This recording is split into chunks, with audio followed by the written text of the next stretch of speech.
Yego, amazina yanjye nitwa Wasiri kuri Rayon Sport TV.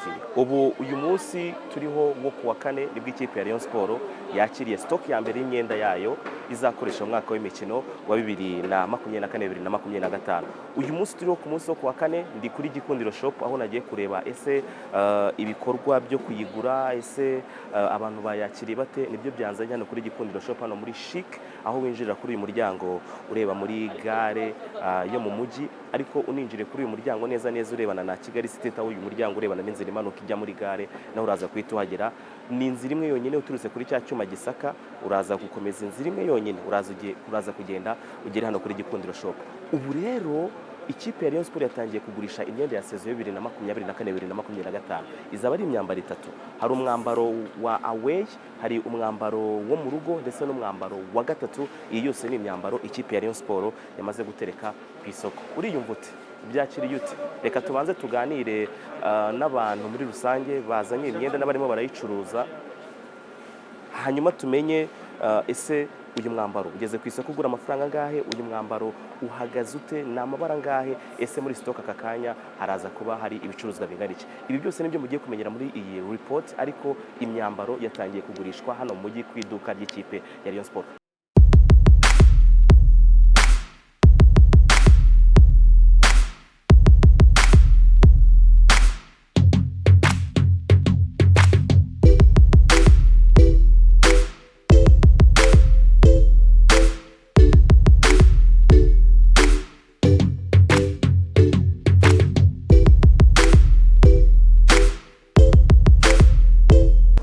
Umwambaro mwiza number 1 nakunze design, nakunze ko umpereza uburenganzira bwo kubwira isi yose ko turi mu myaka hafi 60 hafi gake ibura.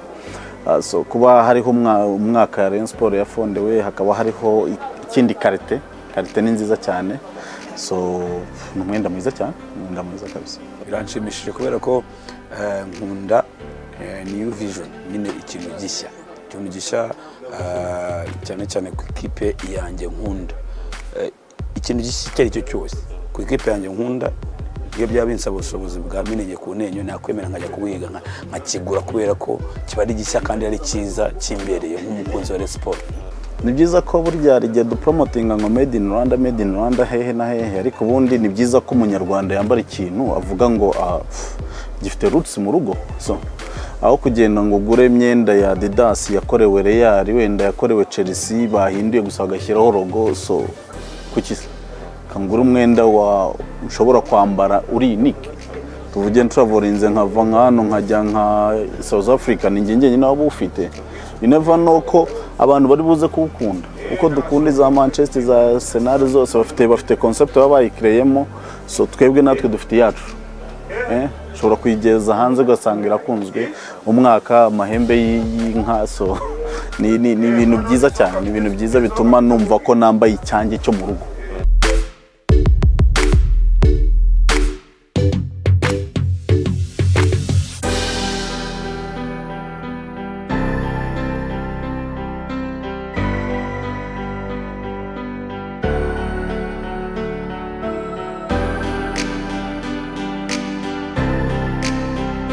Aka kanya kono umunsi wa mbere wo gucuruza imyenda ya Rayon Sport hari umwambaro wa away, kugira ngo twasanuriye abakunzi ba Rayon Sport impamvu twahereye kuri away nk'umwambaro ufite byinshi bivuze ko equipe hazakurikizwaho na home ndetse na fat kit zifite ama design agendeye ku ibifite ibisobanuro bisa nkaho byagutse bireba abanyarwanda bose. Naho uyu ni umwambaro ubitsa amateka ya equipe yabaho aho yaturutse, aho yavukiye ndetse n'igihe yashingiwe. Iyawe jezi yabanye n'ibyo byose, hari zo twita long march z'amaboko maremare cyangwa mwazibonye, hari iz'abana zayo zimeze nk'iz'abakuru, bitandukaniye kuri no logo ya Skol kuko abana batemerewe kwambara inzoga. Akabaho n'ibyo twita polo cyangwa se t-shirt ifite ikora. Ibyo nabonye abareye ikiza cyabo ntago babwira kabiri. nibaza barihahira umwenda mwiza, umwenda wakambara uri muri level kimwe n'iza Arsenal n'iza ya kipe yose ukunda. Kuki ushaka wagura n'itanu ugatwara, kuko n'umwana umugurire, n'abamama bagurire, bashiki banyu bagurire. N'umwenda mwiza udateye ikemwaro kuba wawambara, kuba wawusohokana hariho hose. Ni akajezi ushobora no kwambara ukigira nko ku mazi. Ni jezi nziza gusa.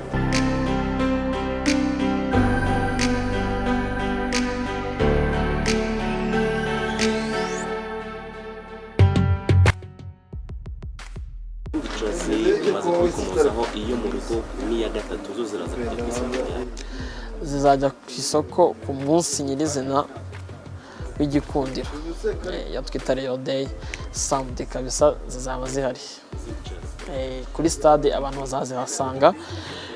Hanyuma n'abazabasha guca hano mbere yo kugera kuri stade gicamunsi mu saa 7 zizaba zihari, zirimo ziragurishwa. Ibiciro byo bisa nk'ibyo mwaka ushize, ntabwo twagendeye cyane ngo turebe wenda ko ibintu byazamutse cyane. Twanze guhindurira abantu to bayimenyereyeho. Umupira uri kugura 18,000, uw'amaboko maremare ndetse na Lacoste kagura 25. Ngibi ibyiyumviro by'abakunzi b'ikipe ya Rayon Sport, ngiyi imitekerereze y'abakuru uyu mwambaro mushya w'ikipe ya Rayon Sport. Iyi myambaro yose iri muri Gikundiro Shop, ariko ku ntangiriro kuri itariki ya mbere z'ukwezi kwa 8 ikipe ya Rayon Sport yatangiye icuruza away jersey. Iyi jersey y'umweru irimo simbole y'inka y'inyambo n'umwaka ikipe ya Rayon Sport yavukiye. Ngiyi jersey ya away y'ikipe ya Rayon Sport ni niyo jersey ya mbere agiye ku isoko, ariko ikiza gihari nuko izi jersey za Rayon Sport zindi, haba iya home n'iya gatatu, izi zose zizajya ku isoko ku munsi w'igikundiro. Uzaba ufite ubushobozi bwo kugura ya jersey y'ubururu y'ikipe ya Rayon Sport ndetse na jersey ya gatatu ya pink.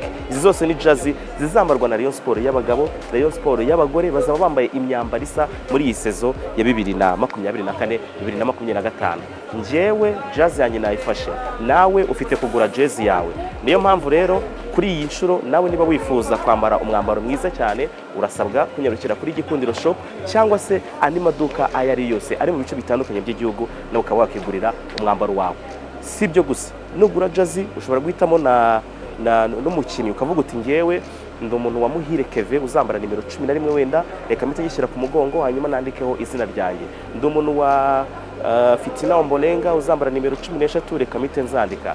Ndi umuntu wa Haruna Niyonzi muzambara nimero 8 Baba Muzazi, reka iyo nimero mpite gishyira ku mwambaro wanjye. Ibi byose ni ibintu byakunda, ni ibintu byashoboka igihe cyose waba umaze kwigurira jersey yawe. Ngwino yigurira ashoboka hose mu rwego rwo kugira ngo nawe use n'abakinnyi b'ikipe ya Rayon Sport bari